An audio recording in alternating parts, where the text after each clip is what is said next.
Star Wars Arcade for the Sega 32X, the add-on for the Sega Genesis. Pretty sure you know that by now. The 32X game is an enhanced version of the 1983 arcade game.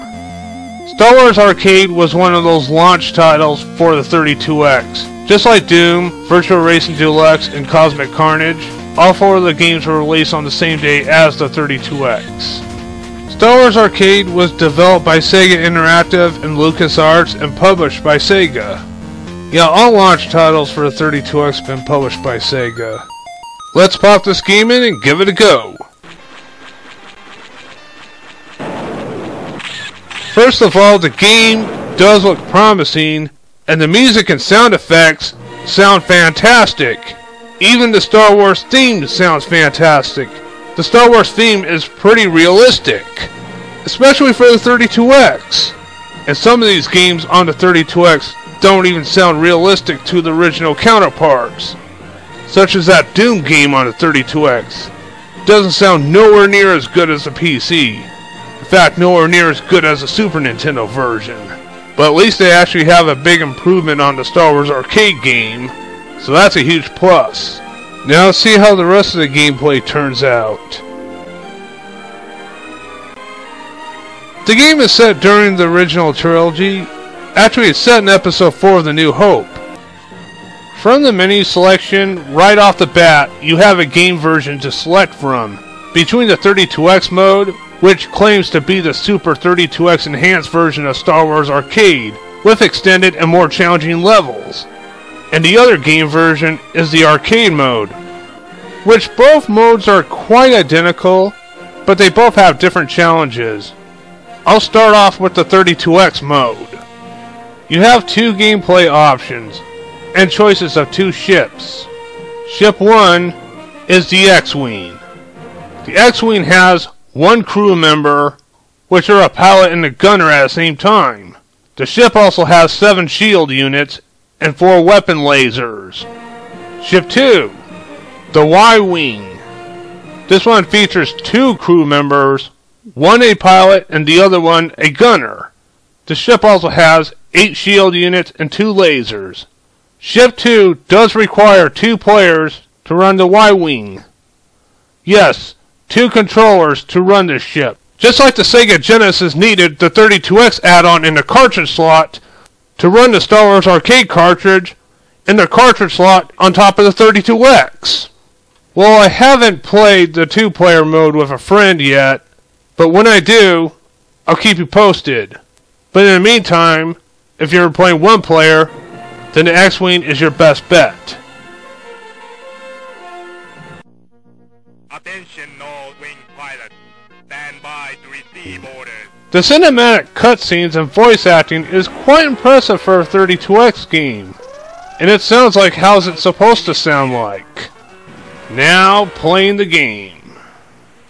I'm currently in a first-person view. The interface and inside ship decorations is pretty nice. The gameplay, however, could have been better because the hit detection is not accurate enough. And it does get confusing after a while.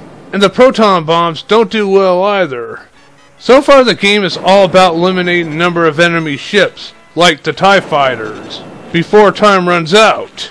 Yes, there's a time limit on each level. If you run out of time, or get eliminated, then it's game over.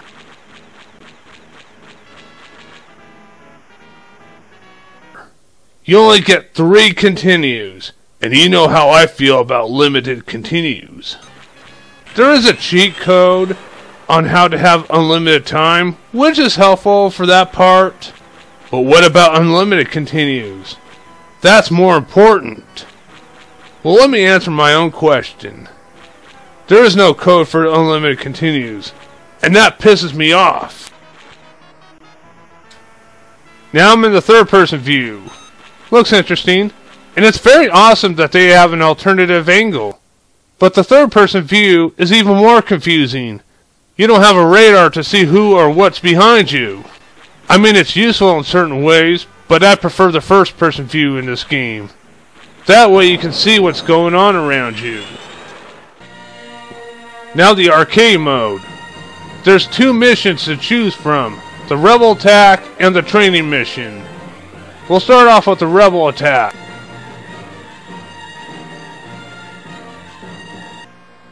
Like I said before, both the 32X and the regular arcade versions are pretty much the same.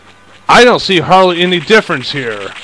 I haven't played the actual arcade, so I wouldn't know anything about the original arcade machine. But from the looks of it here, both modes look and play identical. So I really don't know what the point is of having an option if they're both the same. Now let's take a look at the training mission. The training mission starts you off with the Death Star. It will tutor you on what you destroy. And after that mission, this mode is pretty much the same as the others.